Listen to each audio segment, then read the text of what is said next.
Hai, back with me Kenny Rao. Jadi sebenarnya cerita ini sudah dari bulan Juni atau bulan Juli tahun yang lalu.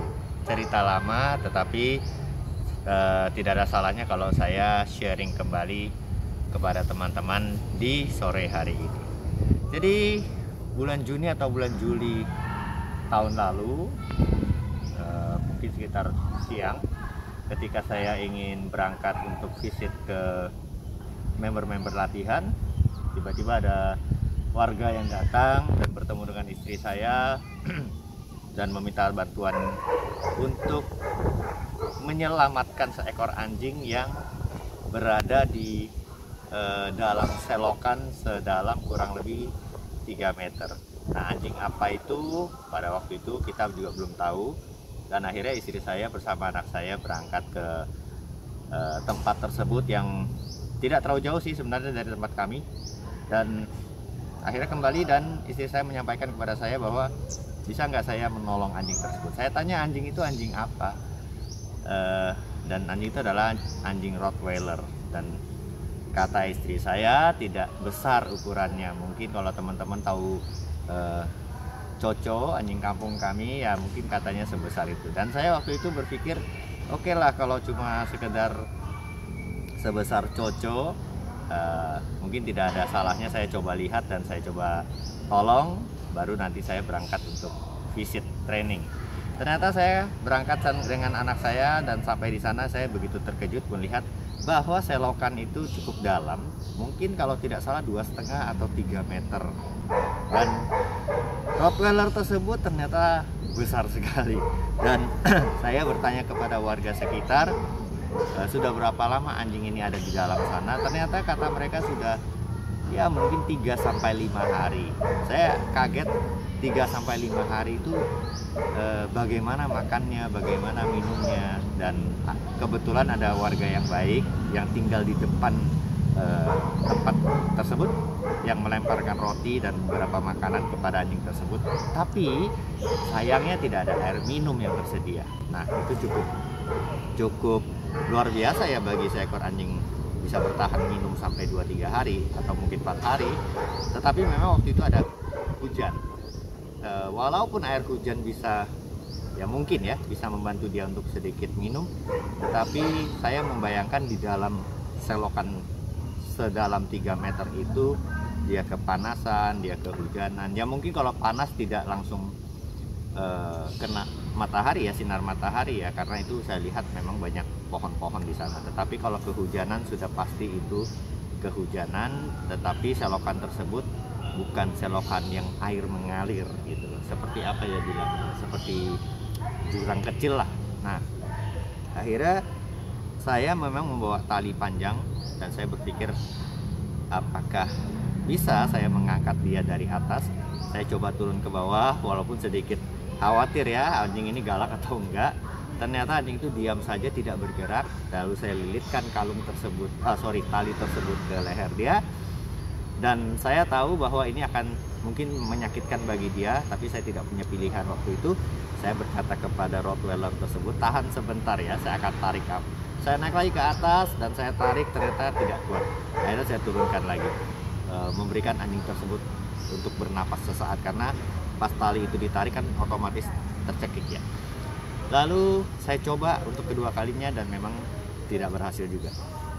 Satu-satunya cara adalah harus ada yang turun ke bawah, mengangkat atau mendorong, lalu ada orang lagi di atas yang sedikit menarik, membantu untuk naik. Tetapi siapa yang mau turun ke bawah pada waktu itu, karena warga di situ pun tidak ada yang berani.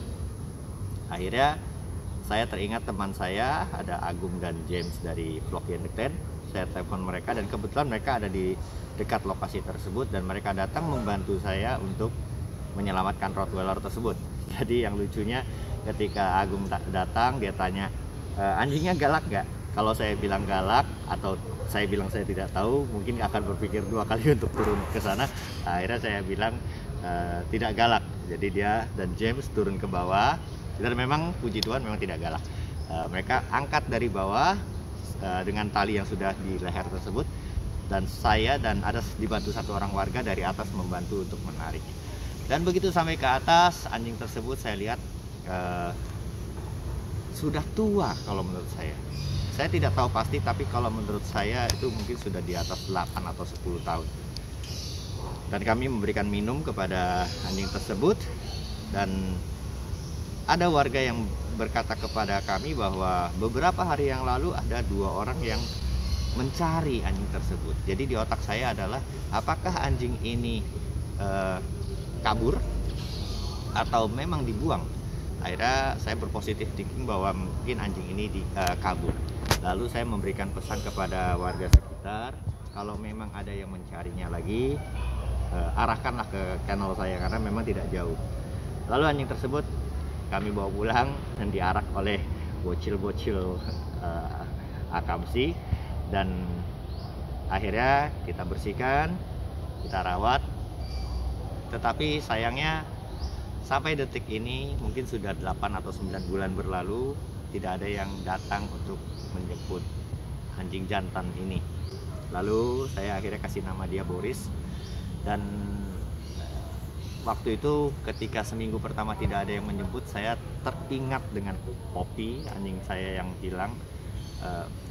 Karena anjing kami hilang, kami pun dengan susah payah mencari, walaupun sampai hari ini pun sudah 1 tahun lebih tidak ketemu. Kenapa ada anjing-anjing yang mungkin ya dibuang. Jadi walaupun sampai hari ini saya berkata kepada Boris bahwa memang saya tidak bisa membuat kamu seperti anjing rumahan yang diumbar bebas di sini, tapi setidaknya saya masih bisa memberi kamu tempat tinggal, tidak kehujanan, tidak kepanasan. Saya masih bisa memberi kamu makan dan minum, dan saya masih bisa untuk membawa kamu keluar untuk jalan dan lain sebagainya. Tetapi memang apa yang kami berikan bukan hal yang mewah dan wow. Yang saya sangat concern di sini adalah, kalau memang dibuang, kenapa harus dibuang? Mungkin anjing ini dipiara dari kecil, atau mungkin dari young dog, kita tidak tahu. Kalau mereka bisa berbicara, mungkin kalau boleh mati, matilah di tempat tinggal mereka, mungkin ya. Akhirnya saya hanya berpesan kepada teman-teman bahwa jika kalian ingin memelihara seekor anjing, harus sudah paham bahwa konsekuensinya adalah teman untuk selamanya. Dalam konteks memang peliharaan ya, mungkin sedikit berbeda dengan orang yang memang jual beli anjing atau breeder atau seller atau mungkin adopter dan lain sebagainya. Kalau kita membahas hal itu mungkin sudah terlalu jauh. Tetapi saran saya, jika teman-teman sekali lagi ingin memelihara anjing, entah itu adopsi, entah itu membeli, ya peliharalah mereka sampai selesai, seperti itu. Baik teman-teman, hanya itu saja sharing yang bisa saya share kepada teman-teman, dan mungkin sedikit video saya ingin kasih lihat kondisi Boris saat ini berada di channel saya. Sampai jumpa.